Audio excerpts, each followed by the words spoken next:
একটা চমক, বিশাল চমক। সিট বেল্ট বাইন্ধে নেন, যা দেখবেন তাতে অজ্ঞান হয়ে পড়ে যেতে পারেন সিট থেকে।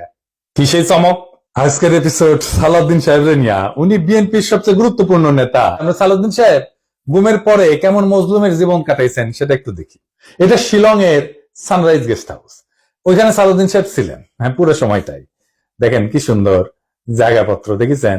এখানে সব ব্যবস্থা ভালো। ভিতরে যেখানে সালাউদ্দিন সাহেব দর্শনার্থীদের লুঙ্গি পরে দেখা দিতেন সেটার ছবিও আছে, মিলাই দেখে নিয়েন। পরিবেশটা সুন্দর না? কোনো হইচই আছে?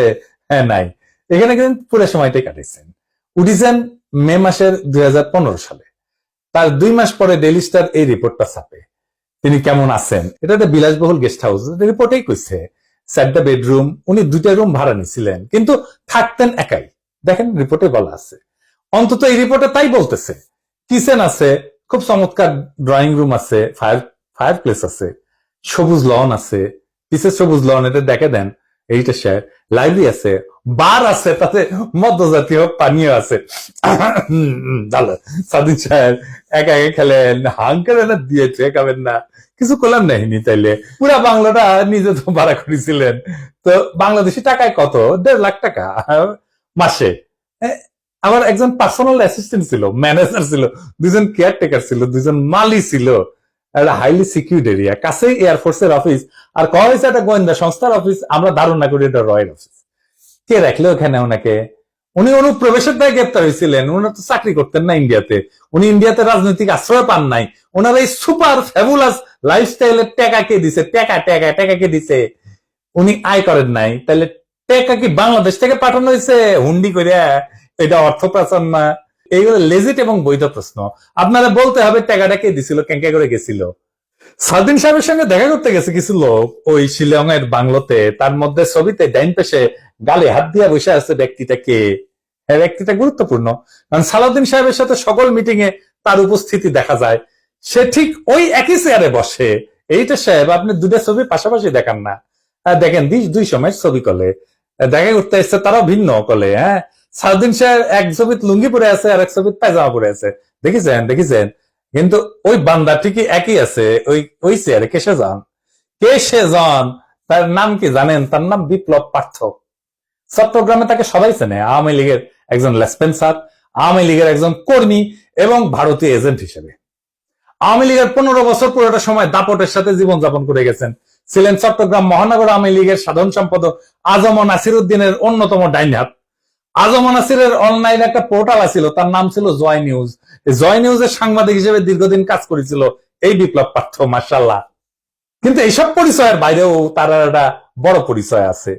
বিপ্লব পার্থর মূল পরিচয়, সে ইসকনের চট্টগ্রাম বিভাগের মিডিয়া সেলের সমন্বয়ক। চট্টগ্রামে চিন্ময় ইস্যুতে সবচেয়ে বেশি যে লোকটা সক্রিয়, সেটা হইতেছে বিপ্লব পার্থ। দেখেছেন মিছিলে? দেখেছেন আজম নাসিরকে দ্বিতীয়বার চট্টগ্রাম সিটি কর্পোরেশনের মেয়র নির্বাচনের জন্য মনোনয়ন পাওয়া দেওয়ার জন্য ওই নাকি অমিত শাহর কাছে নিয়ে গেছিল আজম নাসিরকে। আওয়ামী লীগ সরকারের আমলে বিপ্লব নাকি 60 বারের বেশি ইন্ডিয়া সফর করেছে। গর্ব করে কইতো, সব জায়গায় প্রচার করতো। আর এই সমস্ত সফরের নাকি বেশিরভাগই ছিল সরকারি সফর। কেন একজন ব্যক্তি এতবার ভারত সফরে গেল, সেটা নিশ্চয়ই কারণ আছে। অনুসন্ধান করে এই রহস্য উদ্ধার করা হোক। এতদিন আওয়ামী লীগ হইলেও, এত সাজলেও, আওয়ামী লীগ সাজলেও 5ই আগস্টের পর হঠাৎ কইরা রূপ বদল করে বিএনপি হয়ে গেছে। সব প্রোগ্রামে যায় বিএনপি। তো শোনা যায় আর কি যে ওক নাকি রয় ঢুকাইছে বিএনপির মধ্যে, এবং বিএনপির সমস্ত তথ্য ভারতে পাচার করার জন্য। এমন একজন বিতর্কিত সেন্সিটিভ লোক ফ্যাসিবাদী সরকারের সময় কয়েকবার দেখা করছে সালাউদ্দিন সাহেবের সাথে। কি কারণে? সালাউদ্দিন সাহেবকে তো কইতে হবে কেন সে সব মিটিং এ থাকে। 5ই আগস্টের পর বিপ্লব পার্থ শেল্টার হইতেছে, গডফাদার হইতেছে বিএনপির আরেক স্থায়ী কমিটির সদস্য আমির খসরু মাহমুদ চৌধুরী। দেখেন ওর সাথে, দেখেন খালি ঘুরে বেড়ায়। স্বীকৃত, এটা প্রকাশ্য এবং স্বীকৃত। অথচ গত 15 বছরে ছাত্র দল এবং যুব দল করা হিন্দু সম্প্রদায়ের প্রচুর লোক আছে চট্টগ্রামে, তারা কাছে ভিড়তে পারে না আমির খসরু মাহমুদের। তাদেরকে বাদ দিয়া লীগের দালাল ভারতীয় এজেন্ট বিপ্লবকে জন্মাষ্টমীর নাম দিয়া চট্টগ্রামের রাজনীতিতে থিতু করার চেষ্টায় মরিয়া খসরু এবং সালাউদ্দিন চক্র। ছবিতে দেখেন বিপ্লব পার্থ মোদির সাথে ছবি, দেখেছেন? মোদির সাথেও ছবি, সালাউদ্দিনের সাথেও ছবি, ইসকনের চিন্ময়ের সাথে ছবি, ইন্ডিয়ান হাই কমিশনের সাথে চট্টগ্রামের বিভিন্ন ইভেন্টের ছবি। এবার বুঝেছেন তো আমির খসরু কেন অমিত শাহের সামনে জুলকাপ্পর নাম করতে যায়? কানেকশন বুঝেন? আমির খসরু, সালাউদ্দিন, ইসকন সব বরাবর। হারিস চৌধুরী সিলেটের জমিদার বংশের ছেলে ছিল। রাজনীতি করে এসে সব হারিয়েছিলেন। 1/11 পরে থাকতেন পান্থপথে খুবই দিনহীন ভাবে, পরিচয় লুকায়, মারাও গেছেন পরিচয় লুকায়, বেওয়ারিশ হিসাবে তাকে দাফন করা হয়েছিল।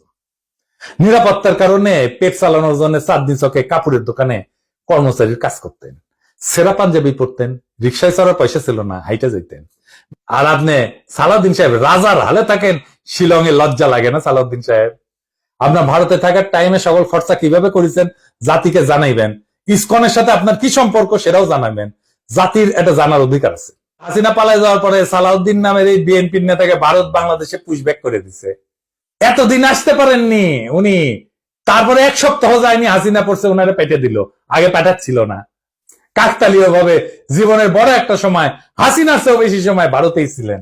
তো এই সালাউদ্দিন সাহেব ইদানিং হাসিনার মতো উদ্ধত ভাবে কথাবার্তা বলা শুরু করেছেন। সামনে ওনাকেও সম্ভবত আমরা হাসিনার প্রতিবেশী হিসেবে ভারতে দেখতে পাবো, মাশাআল্লাহ। সালাউদ্দিন সাহেব, মানুষ আপনারা ইন্ডিয়ান মাল বলে, আপনি শুনেন না, কিন্তু ক্যামেরা ঠিকই শুনে। এই যে দেখেন আপনারা কয় ইন্ডিয়ান মাল আসিছে,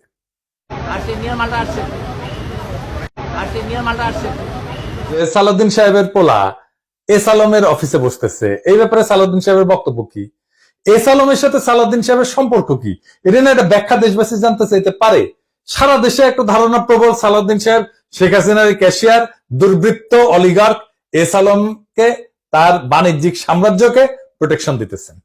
সালাউদ্দিন সাহেবের স্পষ্ট বক্তব্য দেওয়া উচিত, বিএনপির স্পষ্ট বক্তব্য দেওয়া উচিত।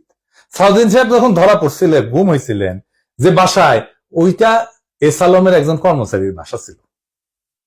অদ্ভুত ব্যাপার না? ফিরে আসলেন, যে গাড়ি চললেন সেটাও একজন এসালমের গাড়ি। সে বলে সুপুরে সরাইলে সাংবিধানিক সংকট তৈরি হবে, আর প্রফেসর ইউনূস পদত্যাগ করলে জাতি নাকি বিকল্প বেচা নেবে। মানে সুপুর কোনো বিকল্প নাই, হাসিনার যেমন বিকল্প ছিল না, সুপুরও বিকল্প নাই। যাই হোক, এটা আওয়ামী লীগ বললে তো মানা যাইতো, এটা বিএনপি বলে যে সুপুর কোনো বিকল্প নাই।